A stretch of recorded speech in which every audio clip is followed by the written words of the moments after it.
Well, hello then, I hope you're well. Well, that's us moving forward with this Hearing from God teaching this year. And it's basically a follow-on from the Journey series that we did just at the tail end of last year as a good follow-on. And I think this is a subject we'll stay on for these Tuesday night teachings, and we share these teachings on our Tribulation Soldier Comms YouTube channel and our Tribulation Soldier Comms Facebook page, which is our weekly online magazine. And, I really just felt this year for 2020 that it would be such a great subject to go through the teachings of Hearing from God and add in the kind of visions, dreams and words that I've had from God over the years, just to show any who may not necessarily believe how God speaks. A lot of Christians out there will absolutely relate to this, especially more experienced ones. They'll go, yeah, I've had something very similar like that before and whatnot. But the idea is, you guys, is to show that God is very real indeed, and he's very interested in a person's life. But it has to go that bit further, where we have to teach how he actually does that. So over the course of this year, we're just going to hit all the subjects, you guys. Relationships, dating, prayer, family, worship, prayer, just everything. Every sort of basic subject we can sort of possibly get through. And hopefully, as we begin to really rev up in this season, we'll really start hitting some of the most important points about hearing from God. And this one here was actually quite funny because when I came back to the Lord, I was in a bit of a mess, and he had a lot to work through, like finances and our jobs, all of which he did. But in those early months, we went across to this Christian conference called Clan Gathering here in Scotland, and there came a year, the following year I think it was, where I just wasn't sure we could go. Our finances weren't quite there, and it could have cost about £500 or £600, for this 9 to 10 days, the ticket, accommodation, food, all that sort of bits and pieces, and we weren't particularly well off at that moment, So I really needed an answer from God. I really needed an answer, some reassurance. I'd heard from God a couple of times now. I'd heard some teachings. I'd seen other people really hear from him. So I said, Lord, I need an answer. Do we go to Clan Gathering or don't we, sort of thing? So as always, as I was taught, just leave it with God, and you just keep your ears open, as it were. And at the time I was working in a builder's merchants, a job I absolutely loved. And I was chatting at the back with a couple of my customers and a member of staff and things like that. And this lady came through, my colleague, lovely woman, and she joked and she said, "What are you guys all standing around for?" And this is what she said. She said, "What do you think this is, a clan gathering?" The hairs on my neck stood up and my adrenaline rushed. And I was like, wow. Of course, I can't mention to the people around, what that actually meant. But boy, I walked away for that and I was like, wow. So you speak through people who don't necessarily believe as well. So of course, over the years since then, it's quite rare, but it happens over the course of the years and stuff, that he will speak to you in that particular way. So I was quite amazed by this. And again, as always, you check it out with the Word, the Word of God, and experience people around you. But one of the things that I certainly saw from Scripture that time was back in the Old Testament, where God used a donkey to speak to a guy called Balaam. And I thought to myself, well, if God can make a donkey speak like that, surely he can make anyone speak who's got an actual voice box capable of speaking. So that was really quite something, you guys, And that's actually a little bit different from the two we've shared already. A couple back, we did these 2 of 7 sixes signs that couldn't have been anything else but God. The one just before this one was, a situation where I really heard the still small voice of God in a very troubled situation that gave me a very clear answer. But this one was actually quite comical. I actually thought this was really funny. I just thought this was just tremendous. But there we went. Another way God speaks to you. So again, guys, we're just revving up just now, and and the idea here at the moment, you guys, is to put this sort of framework in place. The scriptural framework in place, so that when we go on to these other teachings, all this is in place first. It's almost like, you can't go into high school till you've done primary school. You can't go into college till you've done high school. That's just the way that it is. And it's very much the same with God. You've got to learn all these primary things and whatnot. So a lot of these teachings are sort of directed more towards people who maybe not necessarily believe, or maybe new Christians, or Christians that have never really heard from God in these ways before. So I'd like to put that framework in place. And last times was hugely important, you guys. The last one was, God accepting us for who we are, without conditions upon it. That you'll speak to anyone, that your faith in Christ is what is required. You are righteous in the eyes of God because of Jesus Christ. So you can hear from God in any situation, There's no variableness in him at all. Sometimes our worst moments are those moments that you don't like showing other people or other people seeing. That's the times when God really comes in. And I sometimes think that if in moments of bad behaviour or I'm struggling or whatnot, that God would suddenly stop talking to me. That's when I need him the most. Not less, but that's when I need him the most, So that's hugely important, guys, and that's a revelation that every Christian must really come across. It's the taste of the apple, And, there are some that sort of are quite concerned about teachings like that, where they maybe think it's a bit lax, that you can sin, you can this, that, and the next thing, but that's not the point of that at all. Christians want to move on and grow, and they want to get past things in their lives that hold them back, and things like that. So God's always at work, which is great.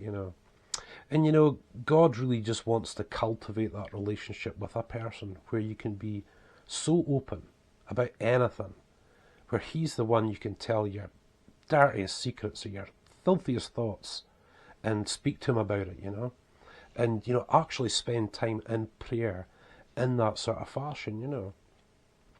But I've always sort of found over the years with God is that there's a part of it as well, guys, where we don't become over familiar or disrespectful. You can even be quite angry and really ask God and and things like that. But for me, there's never been a disrespect. That was never the way I was taught, and that's what I've seen. And it comes down to this word called the fear of the Lord. The fear of the Lord. And quite possibly it's probably better said in the original as reverence and respect. Where you really revere him and you respect him like a father, And as we always remember, guys, God is not only our Lord, or just our Saviour, he's our best friend. Of course he is. But guys, the respect has to be there. And if that respect isn't there, it's highly unlikely that we're really going to hear from God in the way that we really want to. This one is big. This one is hugely important. And I'm going to give you an example of that. So way back in the Old Testament, there was priests, there was God's tabernacle, and there's various things. I couldn't go into that just now. It's way, way too big. But, God had very specific requirements at that point in time. And this is Old Testament stuff, remember, we'll pull it into the New. But back then, God had things very specific. So one night, and scholars would say that Aaron's sons were drunk, probably were, started burning strange offerings and strange incenses before the Lord, things that he never asked for. And believe it or not, God wiped the two of them out. Aaron was a highly trusted priest, and this was his sons, but boy, oh boy, they were out the door. They were gone. They were killed stone flat and dead. And the reason for that was because they'd treated God commonly, because they'd been very disrespectful. They knew God was a holy God. This was very, very disrespectful behaviour. Now, as I always say, the Old Testament, you're glad you weren't an Old Testament believer back then. I'm so glad we're in this place of grace. But what you take from that is that that's something that's not good. That's not a nice thing. It's not a nice mindset to have. Is a disrespectful attitude towards God. And this is what these guys were doing, And guys, of course he accepts us the way we are and where we're at, what we're thinking, whatever state we're in. But guys, there should never be any disrespect, God is God, and he is your best friend, but he's still God. He's the creator, the maker of heaven and earth, who knows all, you guys, And there's a lovely little thing, a lovely little verse in Proverbs, very near the beginning, where it says, the fear of the Lord is the beginning of knowledge. The fear of the Lord is the beginning of knowledge. And it's so true, guys. When we revere God, like this great father, not this dictator and wonder if he's going to zap us with lightning, but this great father, and have this great reverence and respect and affection for him, where we put our affections on him. And that's something really sweet. That's a great mindset to have. And this is why we have accounts like that from the Old Testament. It gives us a foreshadow. It gives us a view of God's mind. Yes, you get to take it into the New Testament, because that's the Old, and bring it into the New Testament teachings of Jesus Christ. But Jesus Christ, you guys, again, the express image of God. Jesus opened up to him with his heart and prayer. But Jesus was never disrespectful. He always respected and revered the Father. And with this reverence and respect, you guys, as you grow as a Christian, as you sort of move forward, this just gets deeper and deeper and deeper. You just have this great affection, that he's in your life. And, the times you experience him over the months and years and that, and just feeling that security, and that, at times, power like nothing else, where you experience, you're experiencing God, you guys, but you're not scared. It's not a scary thing. Nothing's been imposed on you. You're totally free. You wouldn't do that. Nothing's been forced upon you. You just get this sense, and you think, wow, it's almost like there's so much more out there than my eyes can see, And, the thing is, you guys, that God desires that respect and that reverence. So does every parent. Every parent it desires the same thing, because it's healthy. Because it's healthy to have that in the roles that we're in. I am a son of God. Like Christians, every Christian out there, we are the sons and daughters of God. That's who we are. He is our great Father, And if you're a person who's been fatherless, or a person who's not had the greatest upbringings, boy, you're in for a surprise when you really get to know God as your Father. That really is quite something. And that sort of reverence and respect that you have for him comes quite naturally the more you experience him, But guys, it is so important that we have that respect so we can push through into those deeper places with him.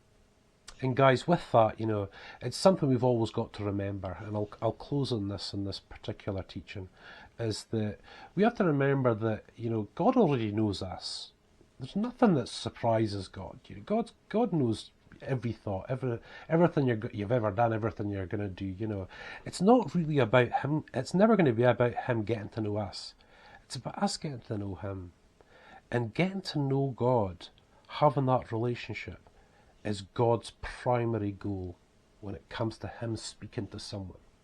He wants that new son or daughter, or a person that's been on the road for a little bit, or an old hack like me. He just carries on saying, there's so much for you to get to know me. I want you to know me. I want with you to be in a personal relationship that's personal to you. And guys, when we look back to the little clan gathering thing that happened earlier on, that was a word perfectly tailored to me, that spoke to me. Somebody else heard it, but that was specifically for me. And it's sometimes when it's so detailed, so sharp, you've asked for this, and it just happens that day, that you're like, wow. And that's what we need. And when moments like that happen, you guys, your reverence and your respect for him grows. It's not something you have to worry about too much, But as always, guys, like I say, he wants us to get to know him. We're not going to get to know him fully in this lifetime. There's no question about that. But he's going to show us quite a bit, just as much as we can handle. And like I said, as the years go on, you guys, you just get more and more and more and more. He's a God that's just, he's there all the time. He's there all the time. There's answers, goodness me, guys, there's answers I'm looking for just now that I haven't had yet. There's some things I'm a bit eager with, a bit impatient, about a couple of different things, but, that's going to come in time, But, that's just God. He's always, wanting us to get to know him more. So, guys, reverence and respect for God is such a biggie, and like I said, it'll just come and it'll just come, But, guys, I have to put these various things in place, just at the beginning part of this year. Just as, like I said, make the framework, set the scene. and we'll really start moving into, actually hearing from God, how that actually works. And so not only how it works, but how you act upon it too. Because you get to that point where you hear a word from God, well, you've got to put your faith in that, trust Him, and actually go ahead with whatever the message has been, or whatever the impression has been. So, we're really going to enjoy it this year. I'm going to really enjoy doing this, teaching you guys, and I'm just so hoping it gives you a great excitement. God speaks to us, you guys, and He wants to speak to you today, no matter who you are. So listen, for now, you guys, God bless you. Thank you so much.